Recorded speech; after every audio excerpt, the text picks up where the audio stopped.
Guys, kali ini kita akan bongkar tipu muslihat dari Valen Yahudi KW, yang mana dia rela jadi penjilat demi bersahabat dengan orang-orang ini.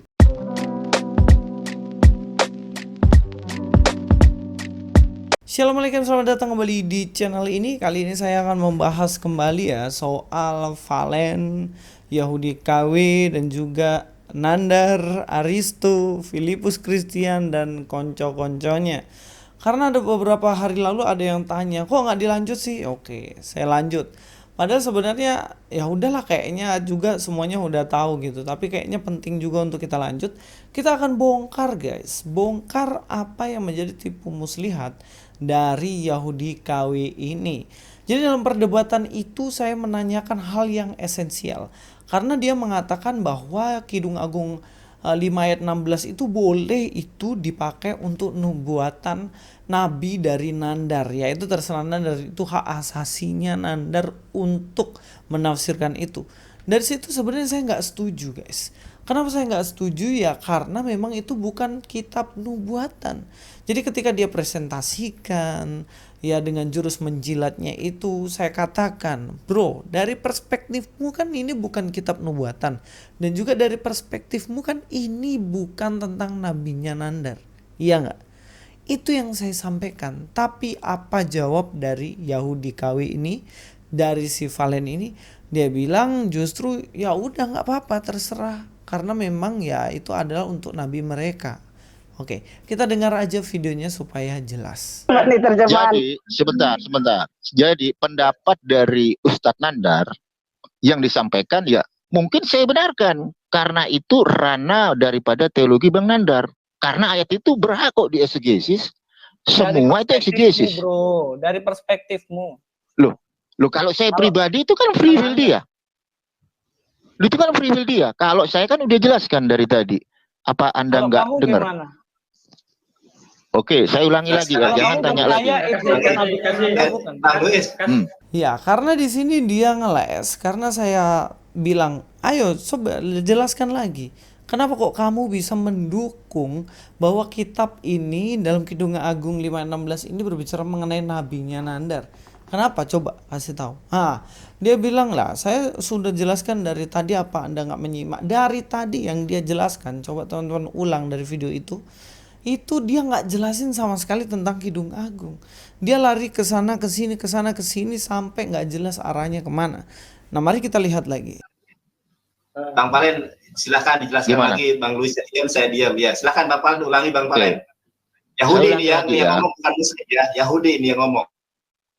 Ketika Kidung Agung itu dinarasikan oleh Ustadz Nandar bahwa itu untuk Muhammad, itu free will mereka gitu loh. Sama. Kamu kan nggak terima kan itu disebut sebagai nubuatan. Oke, saya mau jelaskan karena faktanya itu kan bukan kitab nubuatan lah dari perspektif kalian. Lu nggak terima gimana? Baginda Rasulullah itu saudara saya. Dia keturunan Ismail. Tua kami. Hormat dulu. Bagaimana sih? Bang Valen, maksudnya ini Kidung Agung 5 ayat 16. Bagaimana? Nah, iya. Kan udah saya jelasin. Hormat, hurra. Juga makasih kepada Bang Aristo, kepada teman-teman, terutama kepada saudara kita dari Yahudi, Bang Valen. Tadi aku agak ngegas soalnya apa namanya itu, wah ini kita debat Muslim lawan Kristen dan Yahudi gitu. Ternyata Yahudi berpihak kepada kita karena tertulis di dalam literasi mereka bahwa Nabi Muhammad ada di dalam kitab. Ralat ya Bang Valen tidak berpihak kepada kita, dia berpihak pada original teks. Gitu. Oh itu ya. Ya, di sini lihat ya stand up komedi mereka. Ngaconya berlebihan. Pertama, dengan Valen mengatakan begitu, akhirnya semua orang Muslim atau mereka lah itu berpikir bahwa oh benar nih, ternyata Yahudi mengkonfirmasi akan adanya nabi mereka. Bahkan responnya berlebihan disampaikan kan sama Trio Slayer, hormat katanya, hormat. Terus si Filipus Christian lagi hurra katanya, saking senangnya. Dan juga yang paling konyol lagi Nandar bilang, ya saudara kita Yahudi ini. Bah, sejak kapan kalian menganggap Yahudi saudara, bos? Sedangkan ya tahu sendirilah selama ini ketika Palestina dan Yahudi ribut, ya kalian bela Palestina dan menyerang Yahudi terus. Nah, nggak usah demi kepentingan akhirnya menjilat kaki dari orang lain. Si Yahudi KW ini menjilat teman-temannya Nandar dan semuanya itu supaya dia diterima. Dan juga Nandar juga menjilat Yahudi KW untuk nyerang kami Kristen. Dan bahkan dikatakan di situ Filipus Kristen kan bilang, ya mereka nggak berpihak, Yahudi nggak berpihak ke kita, tapi berpihak ke original teks. Nah ini omong kosong lagi gitu. Ya kita tahu semuanya bahwa orang Yahudi, Kristen maupun agama Yahudi menolak bahwa Kidung Agung 5 ayat 16 ini nubuatan untuk nabi mereka. Jelas itu ditolak mentah-mentah. Nah, sekarang saya akan tunjukkan bukti bahwa sebenarnya Valen ini hanya menjilat para, bukan apologet nih, para polemikus Muslim ini. Yang gak jelas argumentasinya, ya si Valen ini hanya menjilat mereka supaya temenan kali ya, supaya bisa menyerang Kristen. Padahal kan sebenarnya yang saya jelaskan berulang-ulang tentang Kidung Agung 5 ayat 16, sebenarnya itu juga yang disampaikan oleh Valen ini di video yang lain. Di video yang lain, ketika dia debat sama Nandar, dia sampaikan bahwa Kidung Agung 5 ayat 16 itu bukan untuk nabinya Nandar. Oke, baik, saya akan menanggapi ya dengan presentasi saya perihal menanggapi kata Mahamadim di dalam Kidung Agung pasal 5 ayat 16. Nah, apakah benar perihal kata Mahamadim ini di dalam Kidung Agung adalah nubuatan untuk Muhammad? Kita lihat di penjelasan pertama. Ya, jadi penjelasan pertama Kidung Agung pasal 5 ayat 16 itu ada kata Mahamadim ya kan. Nah, itu kalau kita melihat di dalam bentuk non common maskulin plural absolut dari kata Mahmad, itu artinya adalah keinginan atau hasrat atau juga menarik. Dan untuk penjelasan yang kedua, perihal kata Muhammad juga muncul kembali di dalam Yesaya 64 ayat 11 dalam bentuk non-common maskulin plural konstruk sufik yaitu Mahamadenu. Nah, di situ diterjemahkan oleh Lembaga Alkitab Indonesia dengan indah. Dan terus kata Mahmad juga kembali muncul di dalam 2 Tawarik 36 ayat 19 dalam bentuk non-common maskulin plural konstruk sufik person feminim singular yaitu Mahamadea. Nah, di situ oleh Lembaga Alkitab Indonesia diterjemahkan menjadi indah-indah. Dan untuk penjelasan yang ketiga, kata Mahmad juga muncul kembali di dalam Ratapan ya kan. Ratapan pasal 1 ayat 7 dalam bentuk non-common maskulin plural konstruk sufik person feminim singular yaitu Mahmamudea. Nah, di situ Lembaga Alkitab Indonesia menerjemahkan dengan harta benda. Dan yang lebih menarik dari analisis teks terhadap kata Mahmad dalam beberapa ayat di atas bahwa kata tersebut bermakna sesuatu yang indah dan menimbulkan hasrat itu ada di dalam di atas semua Kidung Agung pasal 5 ayat 16, Yesaya 64 ayat 10, 2 Tawarik 3 ayat 16, di situ ada semua. Dan untuk yang keempat, jadi tidak ada indikasi yang menunjukkan bahwa pemunculan kata-kata tersebut di atas menunjuk pada seseorang atau karakteristik pekerjaan seseorang yang rananya ke nabi yang dinubuatkan. Jadi nggak ada istilah profetik itu nggak ada di situ. Nah, kalau misalnya pihak daripada Muslim mau konsisten ya kan, perihal kata Mahmad ini seharusnya setiap kata Mahmad yang muncul di dalam Kidung Agung 5 ayat 16 itu juga seharusnya di Yesaya 64 10, 2 Tawarik 3 16 dan Ratapan 1 ayat 7 seharusnya diklaim dong. Nah, jika itu adalah nubuatan untuk Nabi Muhammad. Namun nyatanya tidak diklaim oleh pihak Muslim gitu loh. Nah, untuk analisis ayat ya.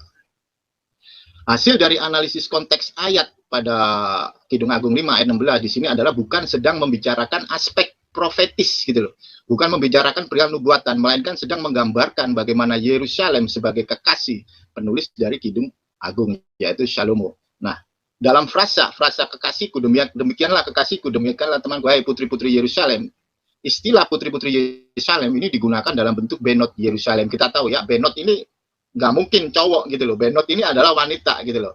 Jadi kata benot ini merupakan bentuk plural ya, plural feminim dari kata bat ya kan. Makanya ada istilah di dalam Hebrew, di dalam Yehudim itu ada namanya bat mitzvah, itu untuk cewek, bar mitzvah untuk cowok ya. Dan kata ini dipaksakan untuk Muhammad itu sangat jelas tidak tepat gitu loh. Kenapa? Karena Muhammad adalah seorang lelaki. Sementara istilah benot itu menunjuk kepada perempuan. Nah, analisis ayat lagi ya.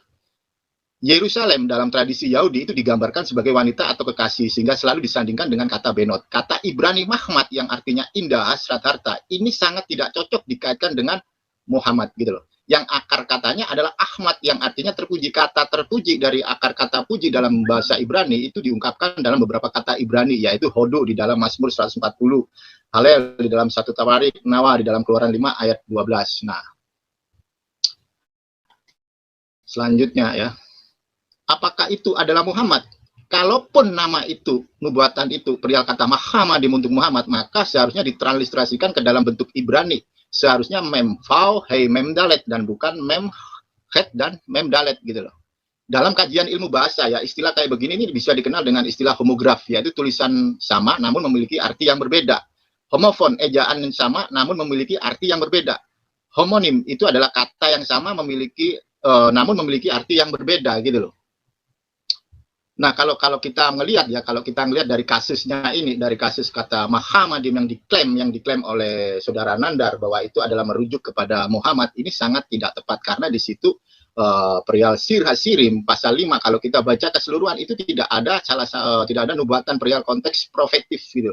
Itu nggak ada. Jadi nggak ada nubuatan. Jadi di situ menceritakan bagaimana kasih Hashem kepada bangsa Israel ya, terutama kepada Yerusalem. Makanya di situ ada kata Benot itu tidak bisa diklaim menjadi cowok gitu loh, karena Benot itu adalah perempuan. Jadi kasus ini yang diklaim oleh saudara Nandar ini masuk ke dalam ranah homofon, ejaan yang sama namun memiliki arti yang berbeda. Nah, sampai di sini dulu presentasi saya.